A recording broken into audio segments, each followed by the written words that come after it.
Good morning. Good morning. I'm Derrick Henry, and I'm the mayor of Daytona Beach. And I would like to welcome you to this morning's program and celebration. On September 11th, 2001, our nation and God's world forever changed. The unexpected and the unimagined happened at once. Our nation, the most secure and insulated nation in the history of the world, was challenged by a multi-pronged assault by a gang of cowards who attacked unsuspecting civilian and government targets. 2,977 people died on this day. Those killed were all civilians, with the exception of 71 law enforcement officers and 343 firefighters who died in the World Trade Center and on the ground in New York City, with one law enforcement officer who died when United Airlines 93 crashed in the Shanksville, Pennsylvania field. 55 military personnel who died at the Pentagon in Arlington County, Virginia.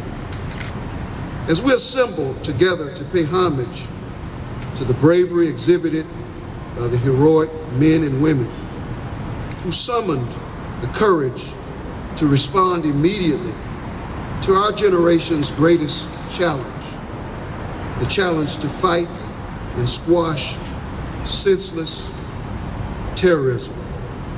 I dare not mention the names of the parent organization or the perpetrators of this unfathomable assault on our nation's domestic tranquility. But what I do dare mention is the precedent established at Pearl Harbor in 1941 and reignited on this day 14 years ago, that no attack, domestic nor international, will divide us. No attack will break our will to perpetuate the greatest, most liberated and esteemed nation that the world has ever known, the United States of America.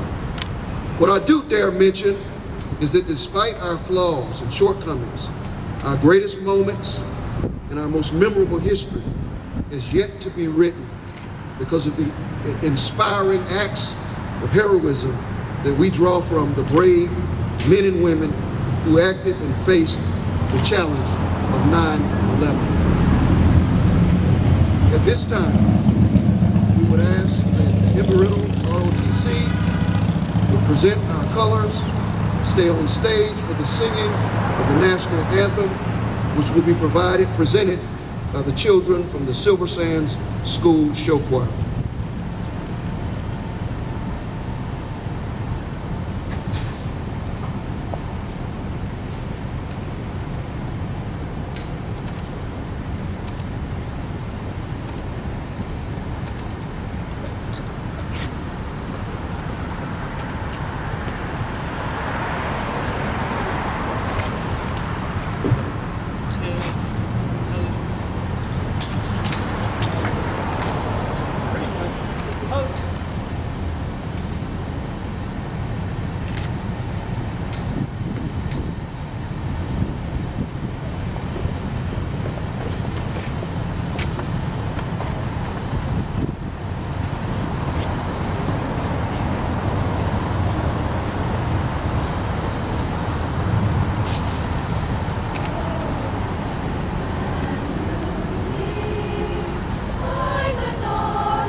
At this time, I would ask that our county chairman, Mr. Jason Davis, come to the stage for a few remarks.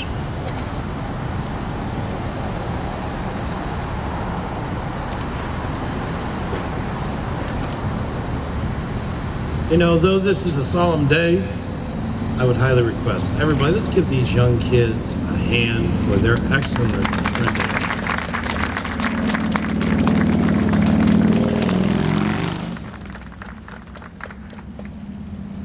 You know, everything changed 14 years ago when the first plane crashed into the World Trade Center's North Tower at 8:45 on September 11th. You know, the morning had started out just like any other Tuesday for me. I was working for Time Warner. I was driving to a customer's home to install a cable when I heard it over the radio. I know where you were. You remember where you were that day. Everybody does. The morning forever changed our country, how we live our lives, what it means to feel safe in the world. Terrorism is a dangerous disease, an ongoing and constantly changing threat. You could see its effects on the faces of the thousands of refugees who are flooding Europe today as they flee from terrorism and the war in the Middle East. These people are simply running for their lives. They want no part of what that world and those ideologies represent. They want the same things we want: a safe place to raise a family and have a decent life. This massive flow of people will not stop until the root causes of their plight are finally addressed. Today, we not only remember the people who lost their lives when our country was attacked, but also the millions of men and women who have enlisted in the military since 9/11. These brave soldiers, sailors, merchant marines, and airmen all signed up knowing full well that they were at war and they could have lost their lives. We honor their sacrifice, their courage, and dedication to serving our country. We will never forget them, nor the victims of this terrible attack. What I hope you take away from this service today is to take nothing for granted. Be grateful for each and every day. Cherish your friends and your family. Appreciate the freedoms we enjoy because we live in this great country. Thank you very much. May God bless you, and God bless America. Whoa.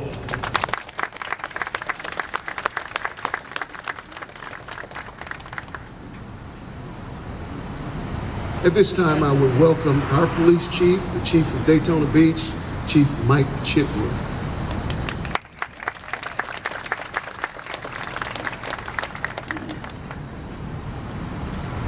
Good morning. As the mayor said, 9/11/2001 was our generation's December 7th, 1941. And I want to share a poem or a little thing that somebody had sent me last night.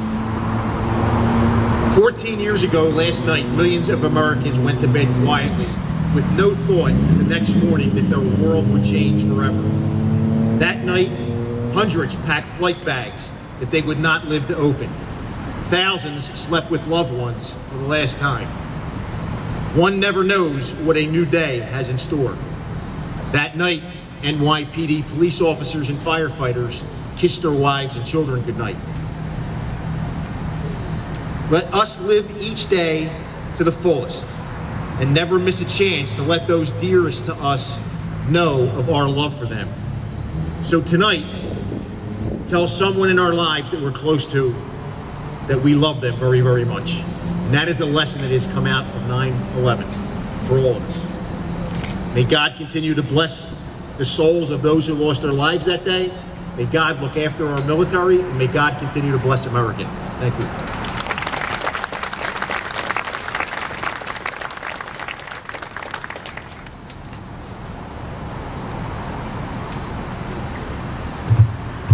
At this time, I will welcome our fire chief, Mr. Driscoll, to the stage.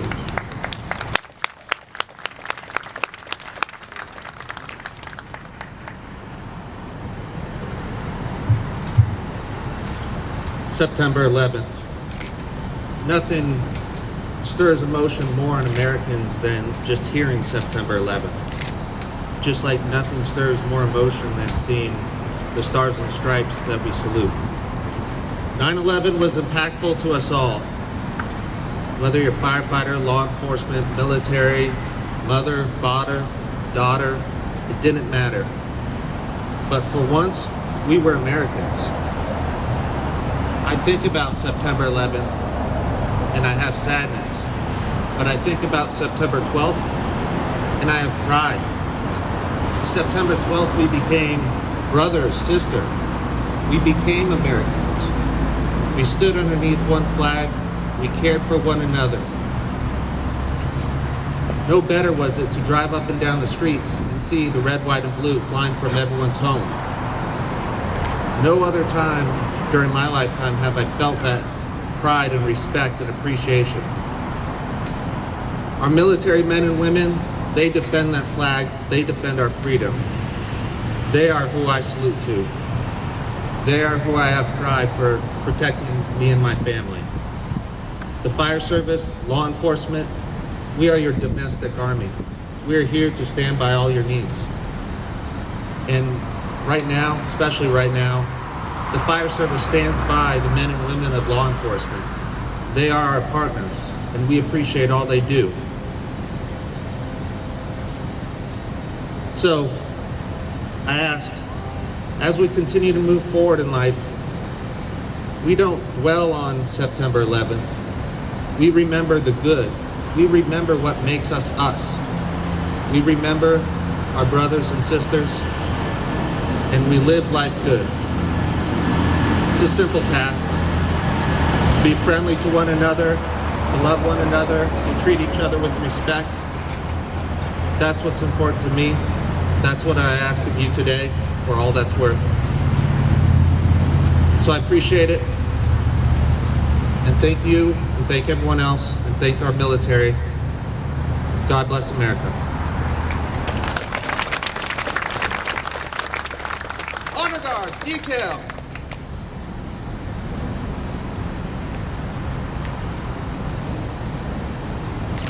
All uniformed personnel, present arms.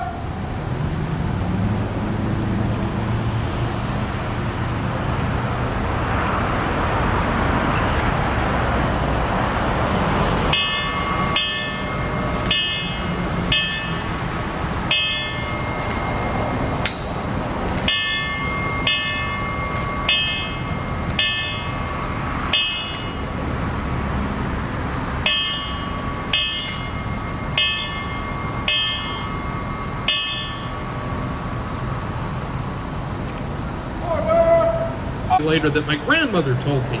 You know, as a kid,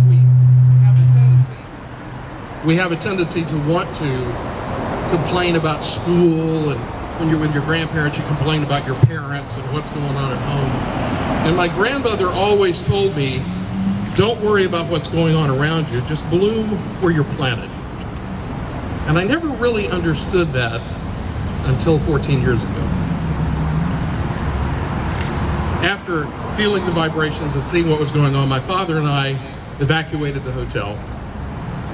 And we went over to Albany Street, up Albany Street to the Esplanade there along the Hudson River. And that's where we stayed for about 40 minutes until we were told that they didn't think that area was safe and we should move north or south on the island.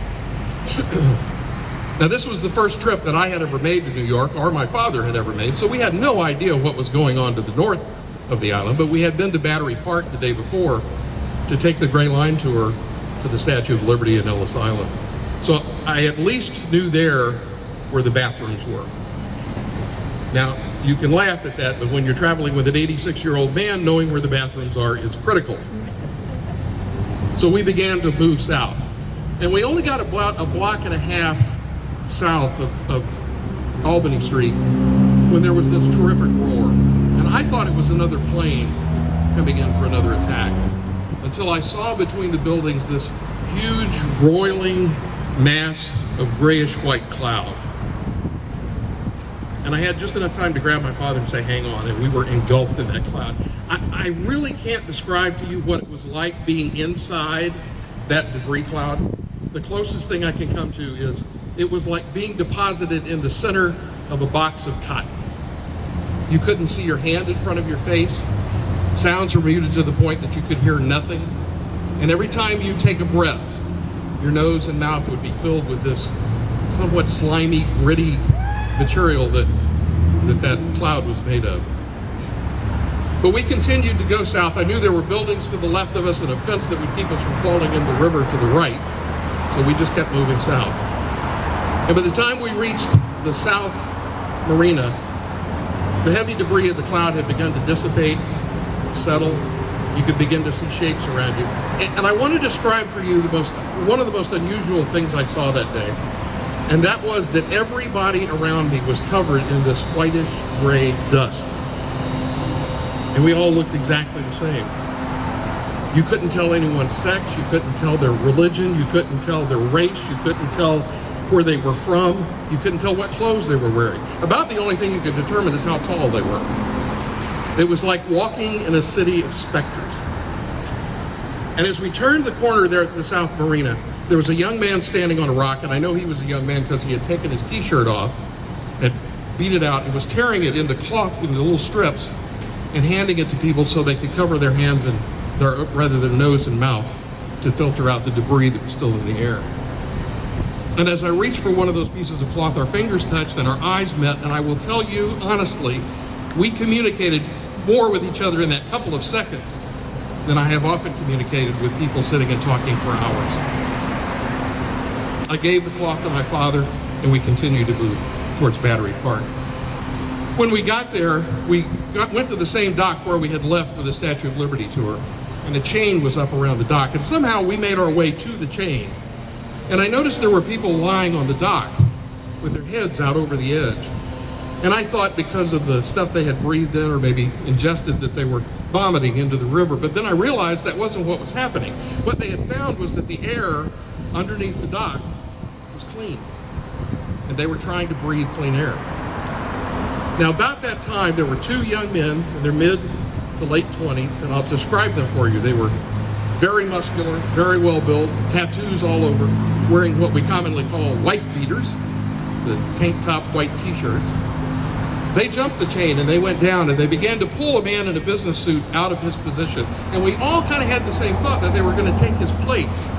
So we began to protest, and the man began to protest until one of the young men turned around and said, "Hey, dude, we got kids up here." And I watched for the next 30 minutes as these two men would take children from their parents. And there were lots of kids because the apartments in Battery Park had evacuated. There were empty strollers all over the streets, strange looking thing. But these people were holding their children, and these guys would take these kids from their parents and would walk down to the end of the dock, grab their clothes, and hold them under the dock, screaming their heads off for a couple of minutes so they could breathe fresh air. Take them back to their parents, and then grab another kid. And this went on. These two guys doing this until we were evacuated from South Manhattan. There were a lot of heroes in Manhattan that day. Some wore uniforms, Port Authority uniforms, or the NYPD, or the Fire Department uniforms. And they were all heroic that day. But when I think of heroes of 9/11, those three young men always come to my mind. Because without special training, without any equipment, without anything except what they had at hand, they stopped where they were at and reached out to help others. And suddenly I realized what my grandmother was talking about. Don't worry what's going on around you. Just bloom where you're planted. And that's what these three young men did. I always think of them when I think of the heroes of 9/11 and their example. And what I would ask of you today, each and every one of you, as today you remember and you reflect and you renew, that you also dedicate yourselves to mirroring the example of these three young men. Wherever you're at, whatever your circumstances, don't worry what's going on around you. Reach out and help someone. Reach out and change a life. Reach out and be a positive influence. In other words, bloom where you're planted. Mr. Mayor.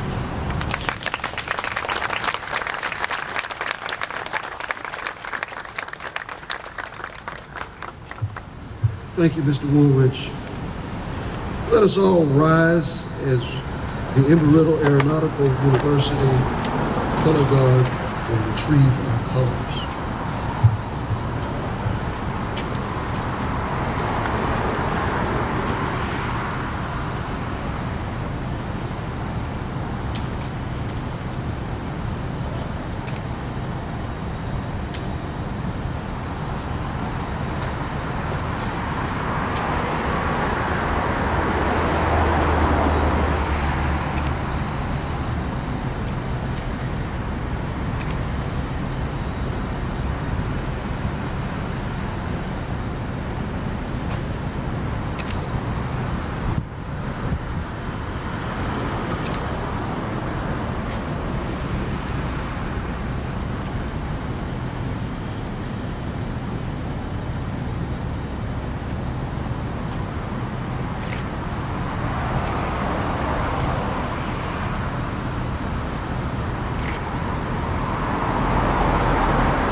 Prior to leaving Washington, D.C. to retire to Mount Vernon as president, George Washington admonished our nation to avoid factions. And if there is one thing that we can take away from 9/11, it is the importance of unity. We are the United States of America. I thank each of you for joining us today, and I ask God's richest blessings upon our city, upon our state, upon our nation, and upon our world, as we all in some small way seek to eradicate terrorism from our midst. Thank you, and God bless you.